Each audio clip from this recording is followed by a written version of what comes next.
Episode 6 the tournament of kings. హస్తినాపూర్లో రాజకుమారుల శిక్షణ పూర్తయింది. వాళ్ళ శక్తిని ప్రజలకు చూపించే సమయం వచ్చేసింది. భీముడు, దుర్యోధనుడు గద యుద్ధంలో సమానంగా ఉన్నారు. కానీ అర్జునుడు అప్పుడే ఎంటర్ అయ్యాడు. తన విలువలతో అందరి కళ్ళని మెరిపించాడు. అందరికన్నా విలువిద్యలో గొప్ప యోధుడు అని ద్రోణుడు ప్రకటించబోతుండగా సభ ద్వారం దగ్గర ఒక భయంకరమైన శబ్దం. ఒక కొత్త యోధుడు కవచ కుండలాలతో సూర్యుడిలా వెలిగిపోతూ లోపలికి వచ్చాడు. నేను కర్ణుడిని. అర్జునుడు చేసిన ప్రతి విన్యాసాన్ని నేను మళ్ళీ చేయగలను.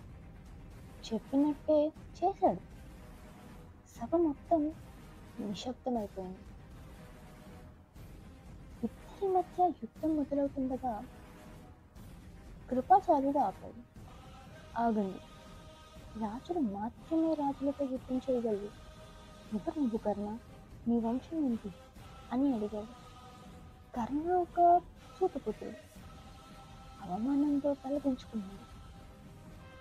అప్పుడే దుర్యోధనుడు లేచాడు. అసూయతో ఉన్న అతనికి అర్జునుడికి ఒక పోటీ దొరికాడు అనిపించింది. ప్రతిభకి కులమడ్డ.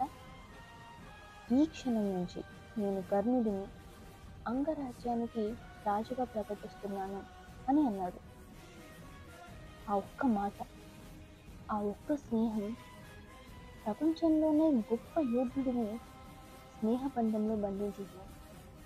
ఈ కొత్త స్నేహం పాండవులను నాశనం చేయడానికి దారి తీస్తుందా? పార్ట్ 7 కోసం ఫాలో చేయండి.